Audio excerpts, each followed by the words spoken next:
Hello, friends. Welcome to the Logistics of Logistics podcast. My name is Joe Lynch. Thank you so much for joining us today. Today's topic is unpacking cargo theft, trends and solutions with my friend Danielle Spinelli. How's it going, Danielle? Going good. Thanks for having me. I'm so excited to be here. I'm excited to talk to you about this topic. So important, so important. So, Danielle, please introduce yourself and your company and where you're calling from today. Yeah. So I'm Danielle Spinelli. I work for Descartes MyCarrierPortal, and I am in Georgia. So, Descartes MyCarrierPortal. Now, I've heard of both those companies. I didn't know they were one and the same now. So, first off, what is MyCarrierPortal? Yes, we are a vetting and onboarding solution. So it was MyCarrier Packets back in the day. A lot of people know us still as that. Then we were MyCarrierPortal, and then we just got acquired by Descartes back in September. So, what does MyCarrierPortal do? So basically, whenever you're looking up a carrier, you're talking to them on the phone, emailing them, about to cover a load with them, you're able to plug in their DOT MC and see right away, can I work with this carrier? Can I not? Do they have red flags? Do they meet my standards? Do they have the right type of insurance? Kind of whatever your standards are with your type of freight, you're able to customize that and then just really see whatever are the red flags. And then that way be able to determine if you do want to work with them, send them a contract, and that's all done online. We monitor their insurance and take care of that whole beginning piece of them and then keep you guys up to date where if something changes and maybe they end up getting their FMCSA information changed or they do have a bad report put in on them, you're able to get notifications and, hey, now this guy was good, but now maybe something happened and took a wrong turn and don't work with them anymore. I remember years ago, for a short time, I worked for a carrier, great company. And every time I would talk to a broker or 3PL or anyone, they would always say, hey, we have this carrier. Can you give us a carrier packet? They would send some information that I was supposed to fill out. And I remember thinking, boy, I do a lot of filling out paperwork, right? And I was like, Right. like a week in, and I talked to the guy who owned one of the senior management of the trucking company. And I go, God, I spend like hours filling out this paperwork. He goes, don't fill out any paperwork till they give you business. And I was like, and I remember thinking, this is such a time waste for me. So I'm assuming the My Carrier Packets and then later MyCarrierPortal were saying, yeah, it is a waste of time. And I felt like a lot of times when you're talking to brokers, they were just collecting carriers. There's somebody who says, oh, we have 15,000 carriers we work with. Meanwhile, you write 300 checks every month. Yeah. And really nowadays, since everything's digitalized and it only takes a carrier like 1 to 5 minutes to finish, they're just clicking. It helps you increase your networks. That way you can live within your network, not have to rely on load boards, and knowing all their information up front.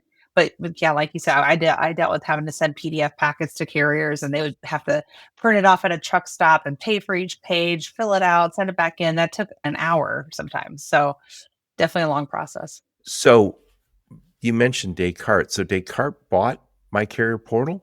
Yes, they acquired us in September. So I was at MyCarrierPortal about a year and a half prior, and then now part of the Descartes family the last 6 months. So now part of the MacroPoint, Aljax, the 190 other softwares that they have. But yeah, so they are a juggernaut. Oh my gosh. And they just purchased 3G. So they like to purchase some companies, but they definitely do their due diligence and finding the right ones to get. So it's cool to be part of it. I know them a little bit because from having on the podcast and seeing them at conferences, and it seems like they do a good job of integrating. A friend of mine who was on the podcast said, he goes, Joe, I left, I think he was a part of MacroPoint. And he said, when we got bought by Descartes, he goes, I thought I'd leave right away. He goes, I never wanted to leave. He goes, I loved it. He ended up starting his own biz.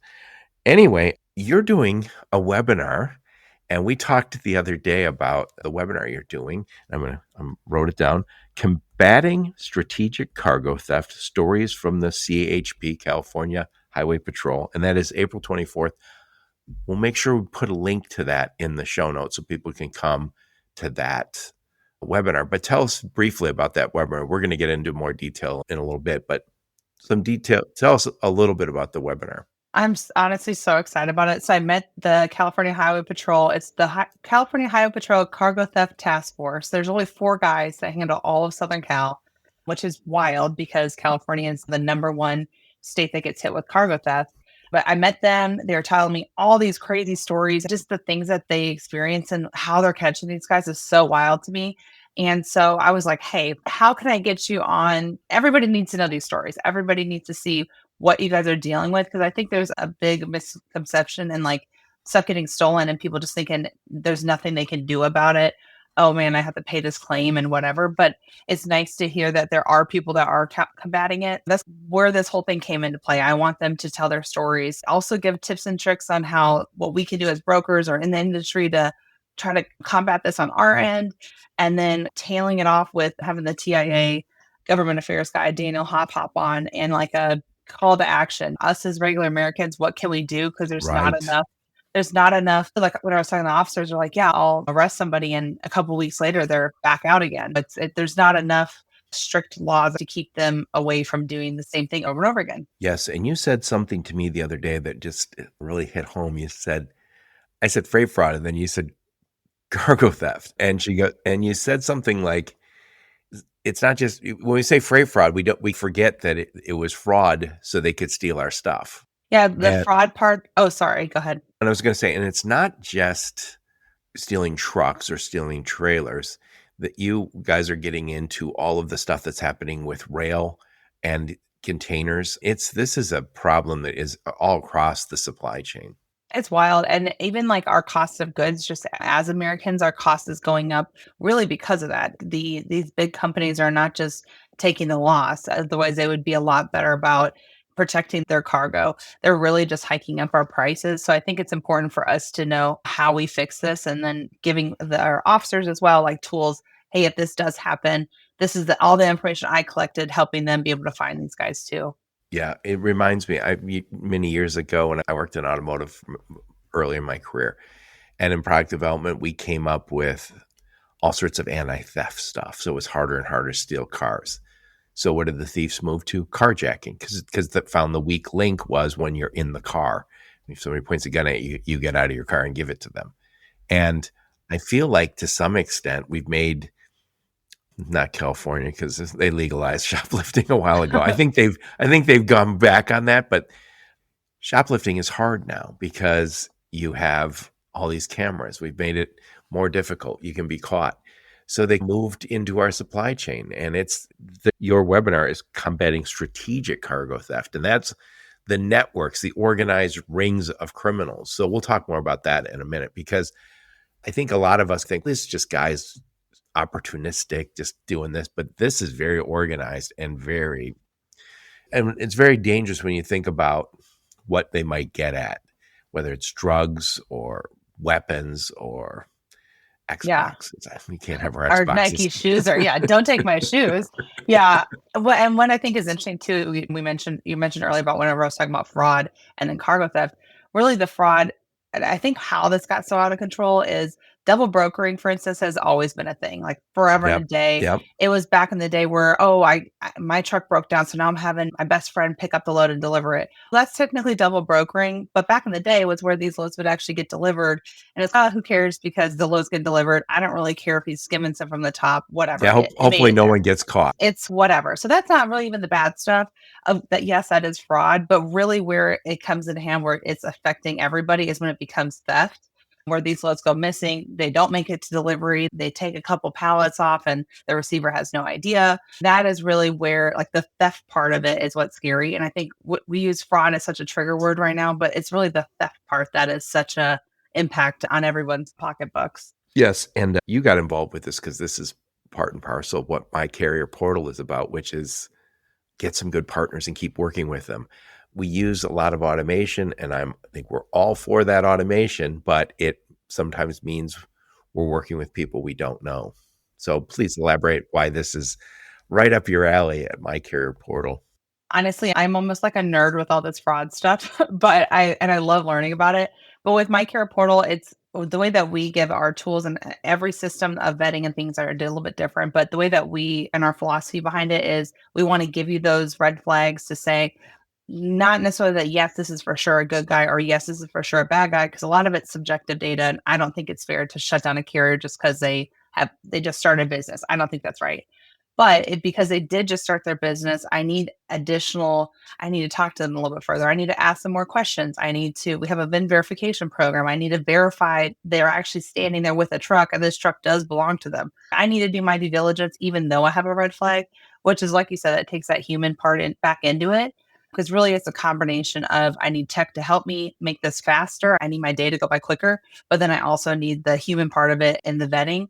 And I think that's where a lot of kind of theft comes in, is where it's the end of the day on Friday, you're wanting to get out of there and you kind of turn off your human alerts. You're like, oh, I got to get home. My kid's got a baseball game or whatever. And that's where a lot of the theft and stuff can happen. Very nice. Very nice. So tell us a little bit about you, Danielle. Where'd you grow up? Where'd you go to school? Some career highlights before you joined the mothership that is Descartes MyCarrierPortal. The mothership. I love that. So yeah, I grew up in Minnesota. I grew up there. My parents moved me out when I was about 15. I think I was a sophomore in high school. I lived in Georgia. I bounced around to Florida with my dad, Jack's Beach, and then came back up to Georgia to be with my siblings again. And so everywhere in that sense. And I love to travel now, I think because of it. So right away when I was a teen mom, or I was 19 when I had my daughter. So as a young mom, had to immediately hustle. I took online college. That'll make you grow up a little bit. Oh yeah, so fast. Luckily I had that hunger mentality. So I bought our first house when I was 20, and you just really have been hustling since then. Worked in telecom stuff for a long time. I was in a call center, did it for 10 years. Then I got into freight. My girlfriend was like, oh, you'd love it. There's money in there and all this stuff. Meanwhile, I didn't realize I wouldn't sleep every night, but I guess there's a handoff. So I first did postal freight, which like I said, I never slept. That was like all the time having to recover loads, and that was wild. Then I got into worked for a different brokerage, and I was in like high value copper and electrical wire was my specialty. And that's really where I learned the whole fraud part. I had to really be careful about who was taking my loads. And my boss at the time, she was excellent at teaching me different things. She'd go to these conferences and learn all these different tactics. I got to learn all those things, be front lines on it.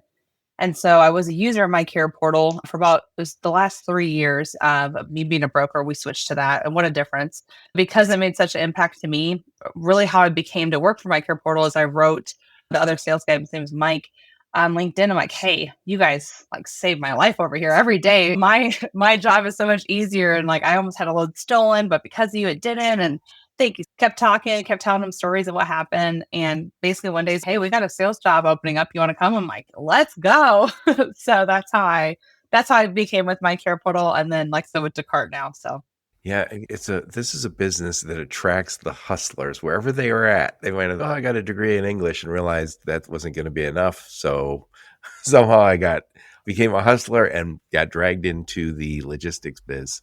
So let's switch gears. Let's talk about a little bit about the topic today, which is unpacking cargo theft, trends and solutions. So I want to start with some definitions. Your webinar, which is April 24th, we'll put a link in the show notes. I'll also put a link to your LinkedIn profile, link to your website, any other links you give me. You're talking about strategic cargo theft. What is strategic cargo theft? And differentiate that from, I don't know what they call it, more like opportunistic cargo theft.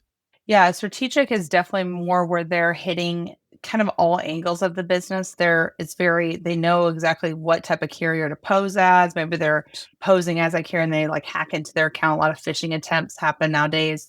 They're posing as this carrier, pretending to be them.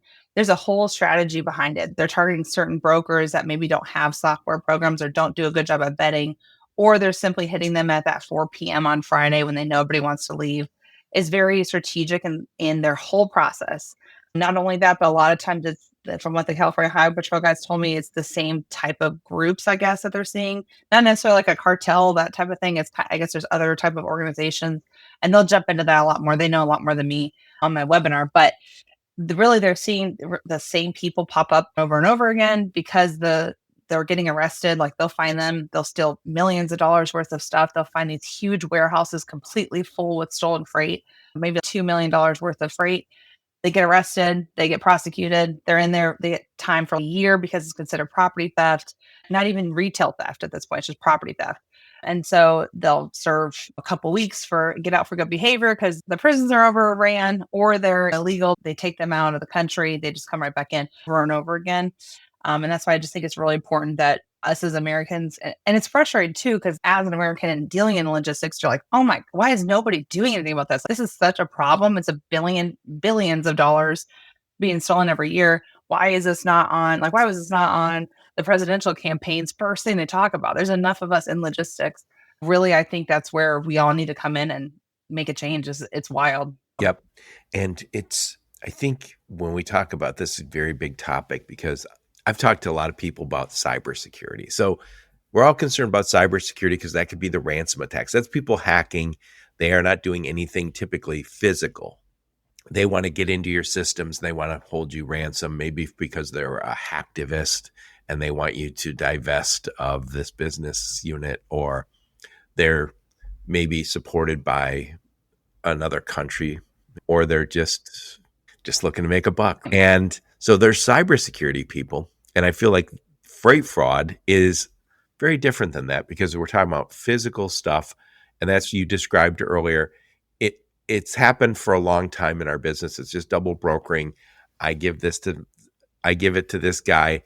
He doesn't move it himself on his authority. He gives it to somebody else. It still delivers. It's not right that we call it freight fraud, but now we move over here to something I'll call brand new, which is cargo theft, which sometimes is connected to freight fraud. Yeah, sometimes it's where they're just hijacking this, but really even the whole kind of like what we talked about with the carjacking. And for a while it was like that where you'd go to a truck stop and if you had the right type of freight, they were following you to a truck stop and holding you at gunpoint trying to get your truck. Now there are federal high, it's a felony and they actually do serve time for that. So they've gotten away from that and they've learned, oh, I can just grab a trailer from a garden lot and just drive off with it. So it's definitely, I think a lot of it is us in the industry. We've overlooked things. We're like, oh, it's okay. It turned out okay. And that's where they've learned. They had to have been in the industry prior. They saw all these things and like, hey, we have opportunities that we can infiltrate. Yeah, Danielle, that's a great point. And I feel like some of this has happened because we are using more and more tools to automate the process. I've been doing this podcast for 7 years. When I started, people started saying, oh, we have a TMS that streamlines the process. And then we started talking about the customer experience, the user experience, where you don't even need to talk to Danielle now. You just go in and go to the portal. And I think those are all wonderful things, but we stopped your broker. You didn't necessarily have to talk to the carriers. And sometimes it was slowing you down. And so I think that this is an unintended consequence, perhaps, of having some automation. By the way, we also started working with the rest of the world. The back offices of freight are done worldwide. That's a wonderful thing. 99.9% of those people who are working are a huge benefit. But if all of a sudden you're working with a country that you don't go to and they say, you know what, I know how these guys work. Right. Exactly. I think that's what happened. I really do. I think that's a lot of it that happened. And it's unfortunate just because other countries are not don't have the same things like we do. So they do realize, oh, I want that money. I want this because they see that it's for the taking because we did not do a good job. And we still definitely have a long ways to go in actually protecting ourselves. So that's why I think having these type of webinars and learning experiences, hopping on your podcast and stuff, it's needed because people don't know what to do. I wouldn't know what to do if I didn't talk to all these people. So you showed me some of your materials for your webinar coming up. It's videos of people just. One of them that struck me is a full warehouse, and then even the yard was full. And you go, all of that is stolen, and that guy got 1 year in jail and Yeah. got out in 4 months. But talk a little bit about how these guys. So I know maybe touch on a few things. There's some tactics that they're using. They're attacking the rail a lot now. Yes. And I think it's one of the reasons they're hitting the rail is because it's wide open spaces. They're not necessarily hitting them at the port where there's. I think they're also getting like their whole sheet.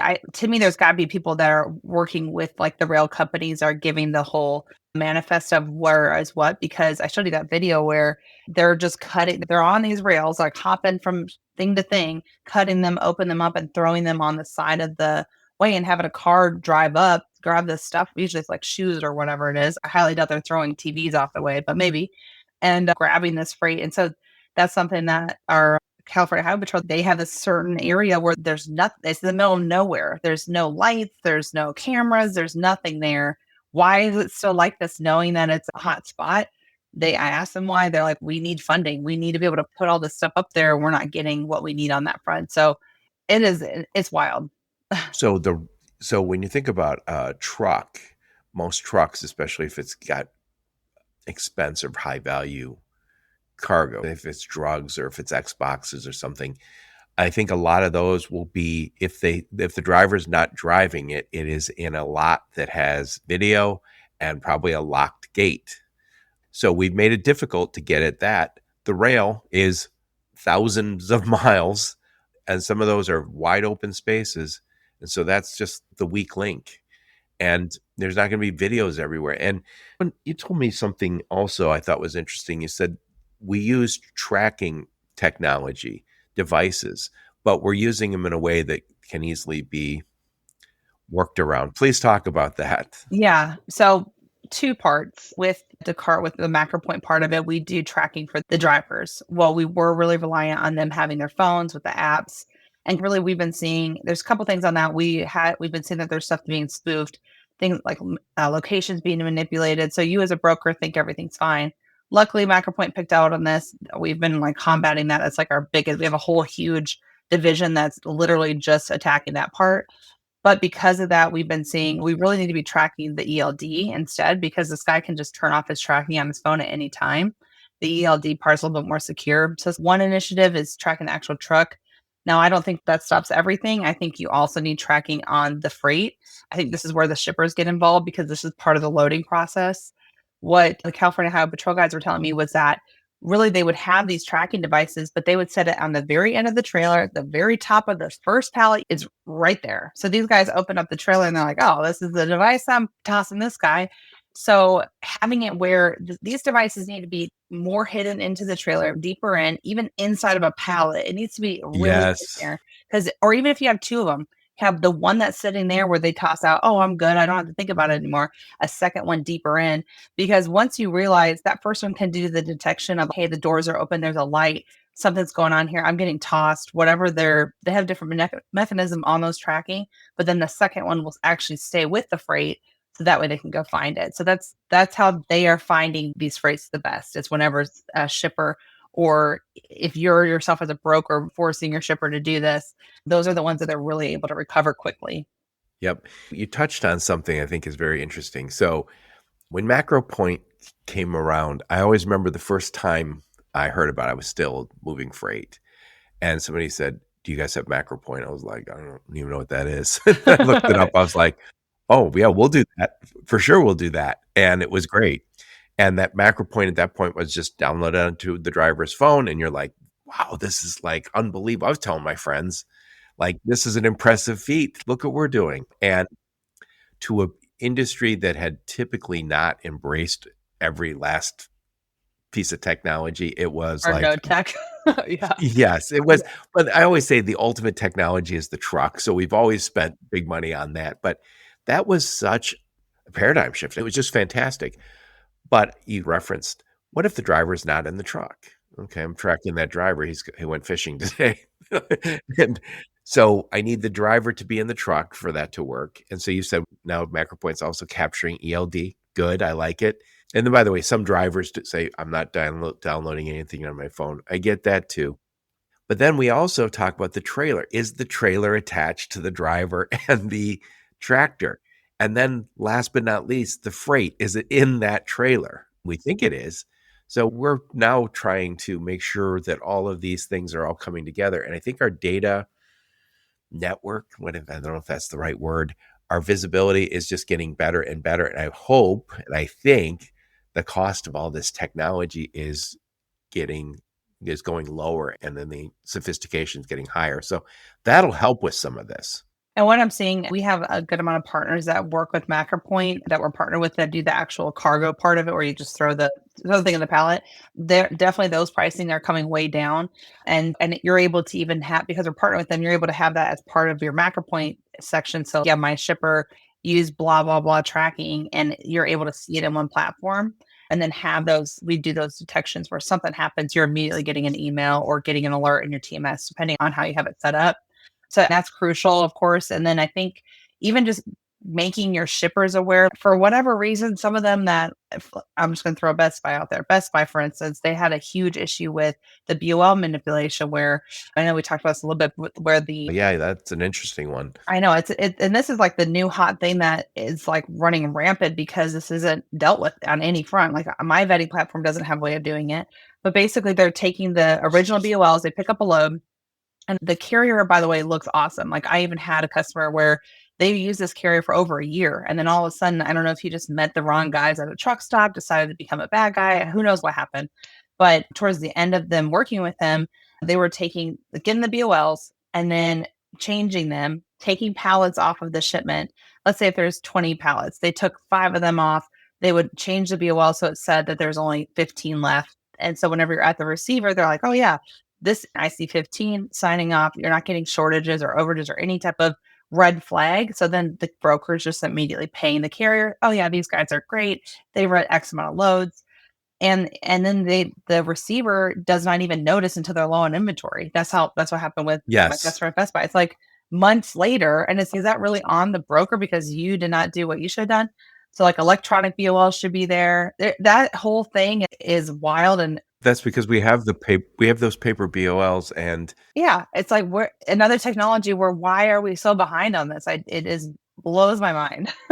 so that reminds me, years ago, I saw the movie The Irishman, and it was about Jimmy Hoff and the mafia. And I remember, I shouldn't say the mafia. Mafia was involved, but Teamster was involved.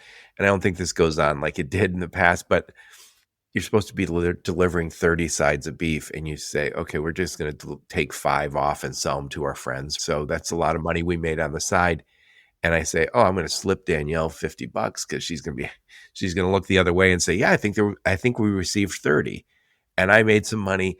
Everybody down the line was, and if you don't go along with it, perhaps somebody threatens you.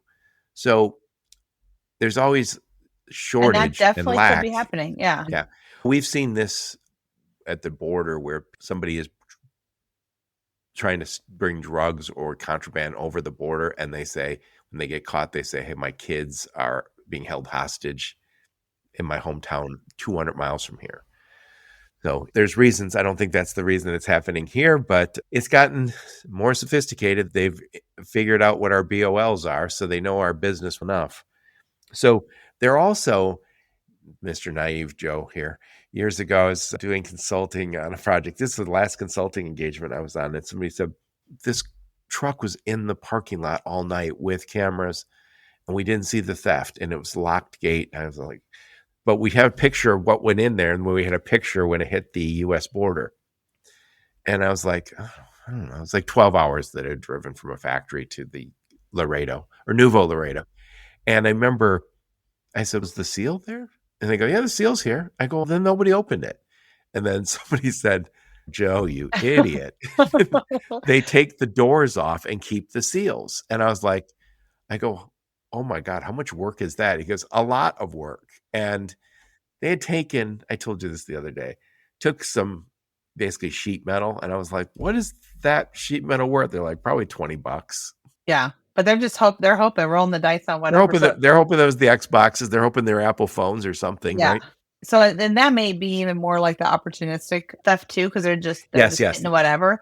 But I think so I did high value like copper and electrical wire, and part of the things that we would instruct our drivers almost as like a scare tactic, I guess too. But hey, once you pick up, like you better go to the bathroom, you better eat before you get picked up because afterwards you don't stop for 200, 300 miles because that's when you're getting hit, and the most stuff happens. It's so wild, and I think even shippers just care or drivers need to be aware, hey, you are hauling high value freight. There's not every carrier is a bad guy. They're not out there trying to steal it. Things happen to them, but they just need to be aware, hey, be vigilant because this is what you're doing. Oh, yeah. And you're putting them in a very difficult situation because if you say, oh, you can't leave the truck, you're like, as if this job's not hard enough. Now you're telling me don't eat and don't stop. Don't stop. Go to the bathroom. Okay. Yeah.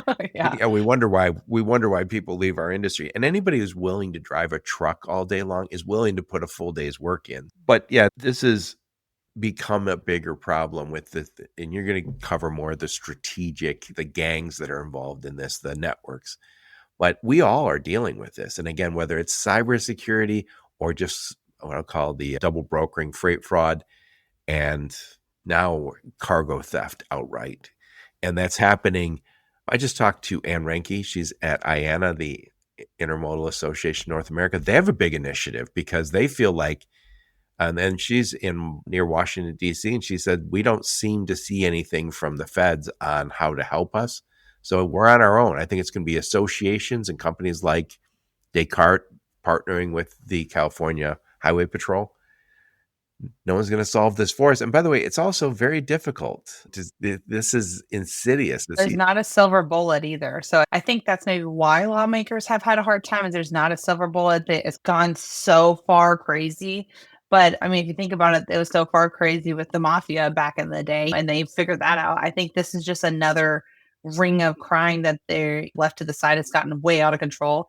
But yeah, we work with FMCSA all the time. We're helping them come up with different ways, like even the initial setting up as a new carrier, they're having to do they're starting to, hopefully by the end of this year, going to do facial recognition. So you actually know who you're working with. Oh, Instead I of just love people that. from, I'm so excited. Instead of just people from like overseas saying, oh yeah, I'm a citizen and blah, blah, blah. And they don't check anything. So that's a start, right? That's how we at least started from the invitation on that end. Last week, I got a phone call. It was late in the day, like after hours. And some guy called. He said, hey, Joe, blah, blah, blah. And introduced himself. And he said, I have a whole bunch of shipments that need to move. And it was like, I don't want to say like 75 loads and truckloads. And I said, and he goes, I don't want to work with a big broker. I want to work with like a small broker carrier. And I go, okay. I go, and it's just the guy. And I introduced him to my friend. And then I was texting my friend. I said, just check their website. And I said, it's not particularly good. It's giving me a feeling that they could be a scam. And so he said, I'll have my guys look into it. And so we were texting over the weekend. He goes, dude, they're not smelling quite right over here. No way.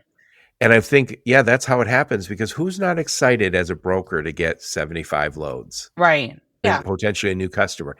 And what I said to him is, a lot of times when somebody reaches out, it's because there's some broker they didn't pay or some carrier they didn't pay. And then they're like, hey, Danielle, I'd love to work with you. And you're like, oh my God, pennies from heaven. And then you find, oh, whoops, these guys haven't been paying their bills.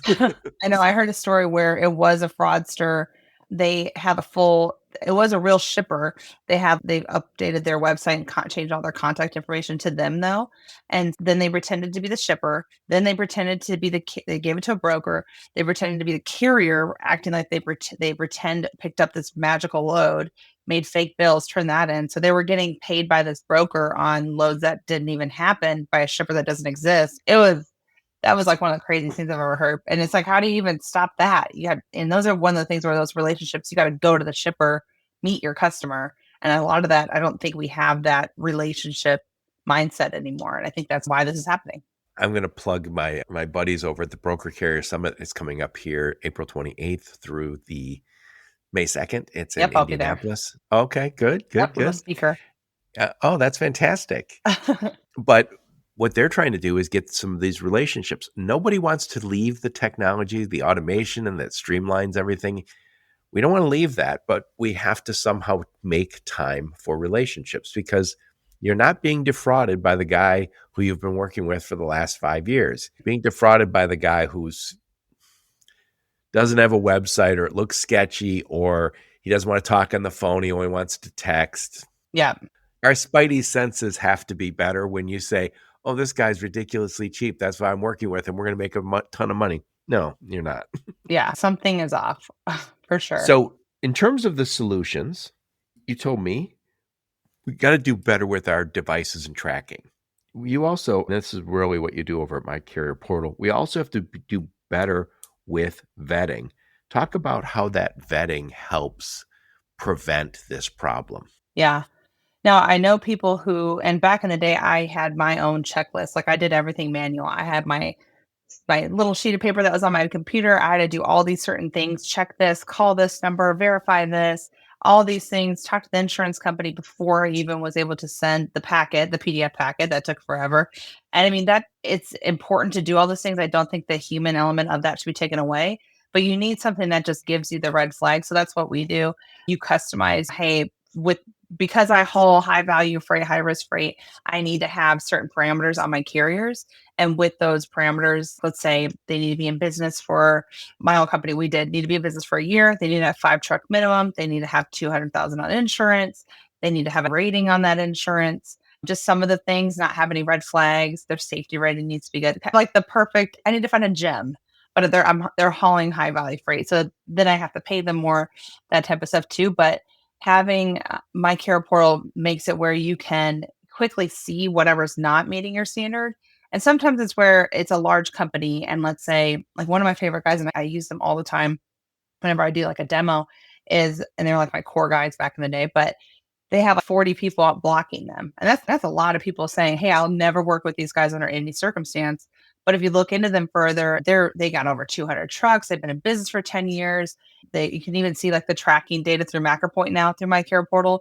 So you can see they've tracked 3,400 times in the past 6 months. They're moving a lot of freight. So yeah, they're bound to make people mad. Things happen in trucking. That's what happens. But I have all that information ahead of me so I can make like an educated decision whenever I'm vetting somebody. And then on top of that, I think where a lot of the fraud, the theft, that type of thing comes in is those phishing attempts, people pretending to be a carrier. You'll see like the email will have an L instead of an I or whatever, leave an S off here or whatever. And so with our stuff, in order for them to even finish your packet, they have to be verified by us. They do a 2-factor login to fill out the packet. So just that extra layer of, oh, this is gonna be a little bit harder for me to fill out this packet. Let's try to find another guy who's not as smart and doesn't have a vetting service. So yeah, before So we're I know another element of your webinar is going to be about the process for recovery. And you said to me that a lot of these companies that get defrauded, or I should say cargo theft, they just file a claim and walk away. They don't talk to the police. And we have law enforcement now aware, and they have task force. And so you have to tell them and get them involved and not just say, I don't have time. So please elaborate on that. Yeah, and I think even we don't have time, but also I think they're embarrassed. I think they're like, "Oh, this happened to me. I don't want my shipper to know, or my other shipper that didn't happen to. I don't want them to know, thinking that I'm bad." Really, honestly, this is happening to everybody. So, like those times of, "Oh, I want to hide because it makes me look better out the window now."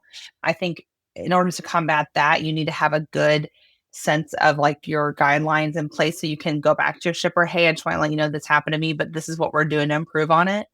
So outside of that, I think really calling I think another reason why people didn't call the police departments is because I remember calling on a stolen load and you would say, yeah, it got stolen here. And they're like, where is the truck now? And you're like, they're tracking here. And they're like, call them. I'm like, I can't call every single place that they're driving through. What?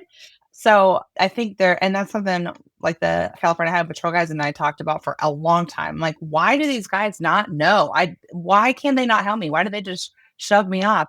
And I went to Matt's and I talked to the Kentucky State Patrol, and they even said, yeah, a lot of times I just say, yeah, call someone else. And I'm like, why do you do that? And they're like, well, I don't know what to do. That's It's true of so some of frustrating.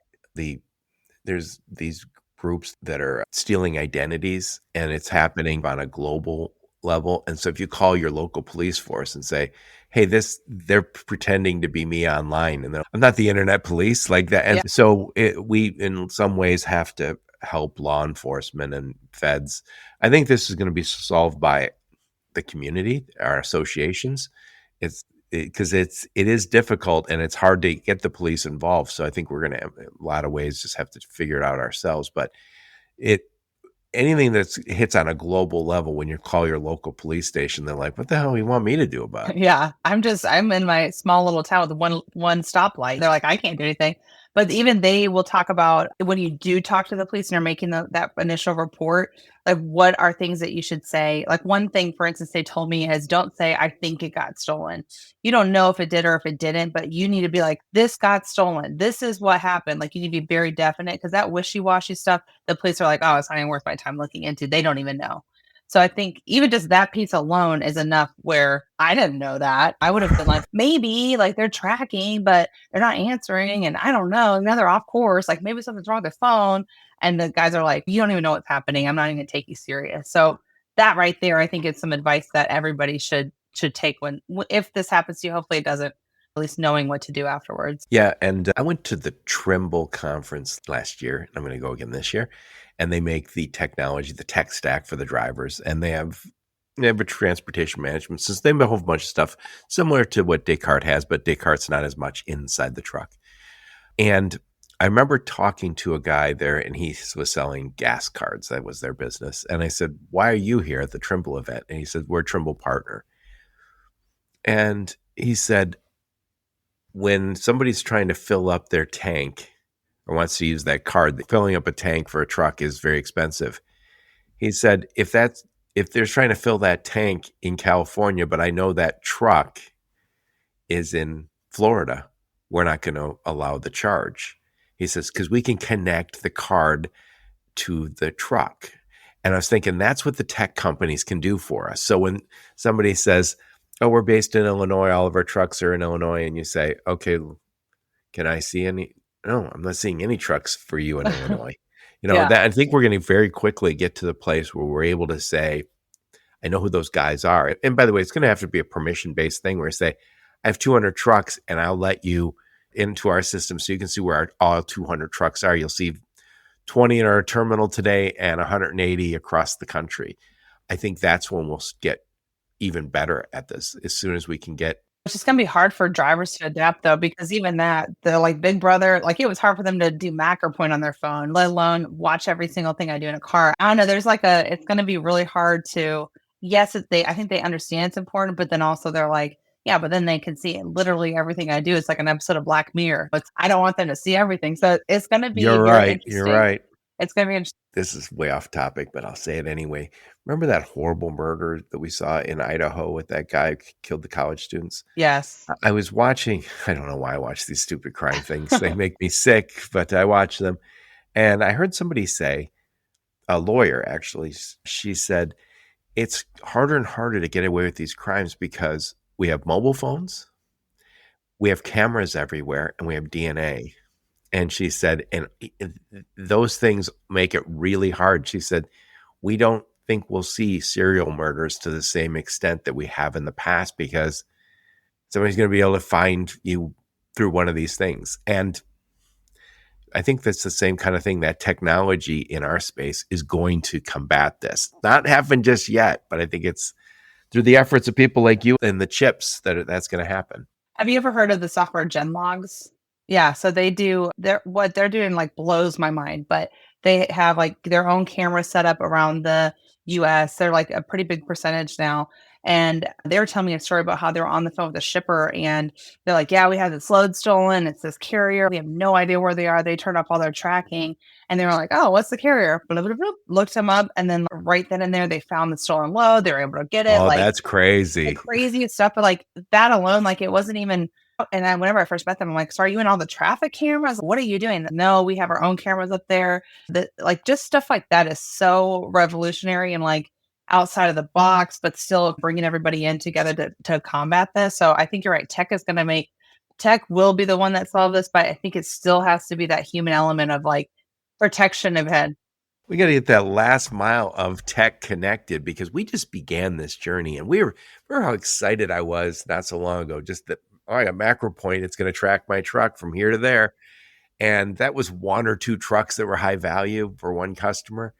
And now it's, oh, come on. Now you see Descartes has all of these techs. And I think that's where the big companies are valuable because they're going to be able to connect the digital dots. Yeah, that's definitely where we're at here. Cause even bringing in macro point data into MyCarrierPortal and you can see, let's say, because for a while it was where like if a carrier had no inspections, that was a red flag. They're bad. How do they have no inspections that they've been running for a year?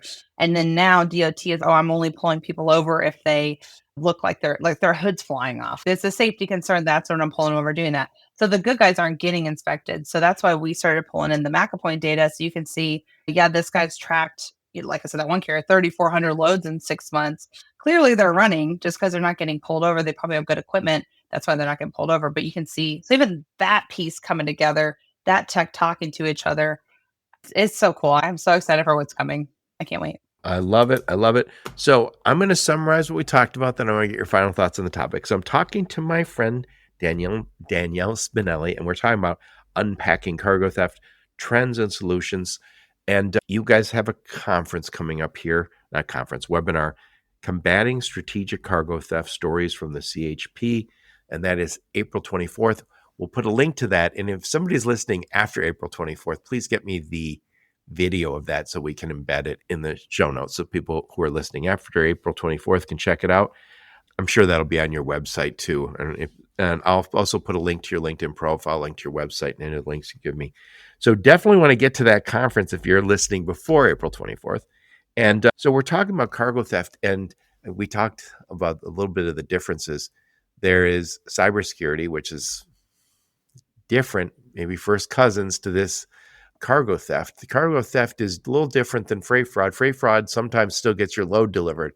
Cargo theft is stealing, and it's not just stealing from the trucking companies and the trailers. They're stealing trailers. They're opening up trailers by taking the doors off. They're cutting open the sides of rail cars and of trucks, trailers. This has become a bigger and bigger problem. It's gangs now. That's why your conference or your webinar focuses in on the strategic nature. These are networks of criminals. And there are some tactics that they're using a lot. They're manipulating BOLs. They're impersonating. They're doing phishing attacks, getting our emails. They're getting into our systems. And the solutions to this, we just talked a little bit about, is you got to get to know the people you're working with. So you want to use a tool like MyCarrierPortal to actually vet the people you're working with.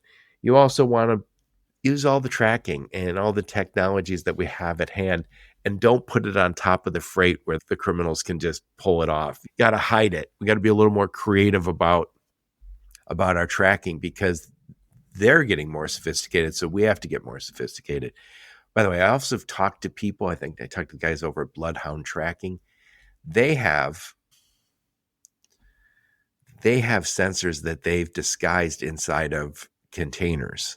So even when a criminal is in there, but I hope no criminals are listening to my podcast, but if they are, there are. Give all the secret sauce out. Jeez. I know. But I think that's what we need to do. We have to be a lot more creative because the criminals are getting more sophisticated. I know I need to talk to those Bluehound guys, but you told me it's Bloodhound. Really cool. Bloodhound, excuse me. Yeah. Bloodhound. And I'll introduce you. And we got to do better with our tracking. We got to do better with our vetting. And then we have to involve law enforcement. They are aware of this problem and we need to let them know. And by the way, we didn't necessarily talk about it, but I think California, and you showed this in your webinar, 75% of this problem is in California. And it's a huge attack vector, obviously. We have Long Beach and LA, and we have probably thousands of miles of rail out there. So California is a country of its own, but it is happening everywhere. So I don't think any of us can be hiding from it. Anyway, Danielle, put a big old bow on this one. Final thoughts on the topic. Final thoughts. Honestly, the reason why I even called you is I'm so excited about this webinar, and I really want. It's not really about my product. It's not really about Dakar. It's not really about that. It's industry information. I think everybody needs to know what's going on. And as soon as I talk to these guys, hearing their stories, hearing what they're doing, give me a lot more confidence in, okay, they are aware. Because like I told you, I'm calling the police departments and getting shoved around. It's so discouraging. And nobody even cares. Like, I'll just file my claim, or I'll just write this check to my customers so I don't lose them and just forget about it. And that's not how we're ever going to stop this, or even put a duct tape hole on this hole or whatever. We need something to all work together. So very passionate about all working together to stop this on multiple fronts. I love to hear stories. So even if you don't watch the webinar, you've had something happen to me, I know you'll put my information on there, but hit me up. This is how I learn. This is how I'm able to get tech to get better about things. I can find different tech that can help you. I love hearing all these type of stories. So that's my little plug on it. Yep. And you're doing this with TIA. So they want to know, they recognize this as a huge problem. I just mentioned Modal Association of North America and Ann Renke. She was just on my podcast.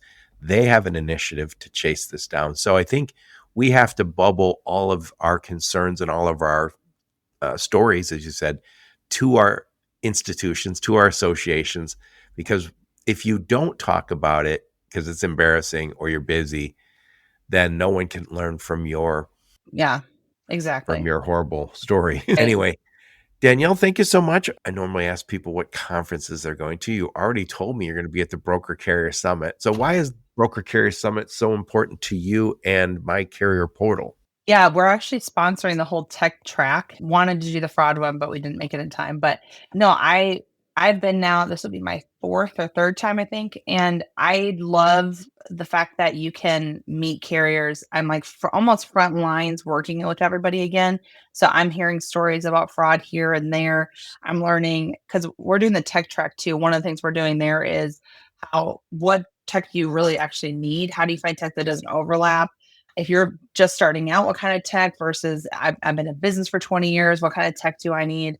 And so I think, like we said, tech's going to help a lot. But I think also knowing like the human element. So that's kind of what we're there talking about. But Broker Care Summit, I love because I go to a ton. I think I'm going to 12 conferences this year. I Oh love my God. it's insane. I love working the booths. I love talking to people that Well, way. you got teenagers at home, so it's an excuse Yeah, to so get away from them. right, exactly. They're a nightmare. No, just kidding. But no, so this is one that I don't have to feel like a mall kiosk person and have a booth and like, hey, will you buy my product? It's not, it's just really building relationships with customers. And I love that. I love talking to people. Yeah, I spoke to Dan Lindsay not so long ago. I'll put a link to that episode in. Dan Lindsay is the founder of the Broker Carrier Summit. And when I talked to him about the conference, I told him, I said, you know what? You might be the founder, but it feels like everybody who goes feels a sense of ownership. I've never attended, but I've talked to those people. I'm going to try and get to this one this year. You gotta go. I'm signed up. I've got my registration already. Good. You'll see me. Fine. Yeah. It's off Indianapolis, only 5 hours from Detroit or where Oh, I that's live. not bad. Yeah, I'm excited to see you there then. Yeah. And I said this to some of the people who are the techies who are going to go there. I talked to Dawn Salvucci-Favier. And by the way, she's my third cousin. We found out we're related no way. on Ancestry. Oh, that's wild. I've known her for years. Yeah. And I talked to the Revenova guys and I said, we have created all of this technology that lets us automate. And we're very excited about that. But that has taken away some of the human element. And so the Broker Carrier Summit is putting that back. And I think that's just a very worthy thing. And I always use the term othering when I talk about Broker Carrier Summit. You can always talk about the others, the other guys who don't do it, the truckers in the broker's case and the brokers in the trucking case. When you get there and you break bread and talk to them, you start to realize they're just people just like you and I. Regular people. Exactly. And I love that the tech companies go there too, because you get to refill that and take yourself out of your own tech. I think that's one thing that I love that we do too, is because we go, I'm able to force myself out of being in a tech space and think of, oh, these are actual people dealing with these issues. So I love that. I love that summit. It's one of my favorites. One last time, combating strategic cargo theft, stories from the California Highway Patrol. That is a webinar, April 24th. I'll put a link in the show notes. Danielle, thank you so much for doing this webinar, and thank you so much for taking the time to talk to us about it today. Yeah, thanks so much for having me. I really appreciate getting this on your network. I think this was just so important, so I appreciate it. Thank you so much. And thank all of you for listening to my podcast. Your support's very much appreciated. Until next time, onward and upward. You have been listening to the Logistics of Logistics podcast, where we engage with leaders in the logistics and supply chain community. If you like what you hear, please subscribe, hit the like button, and leave us a nice review on Apple or Spotify or wherever else you listen. Also, please check out our videos on YouTube and connect with us on LinkedIn. We're very big on LinkedIn. And you can also reach us on the logisticsoflogistics.com, our website.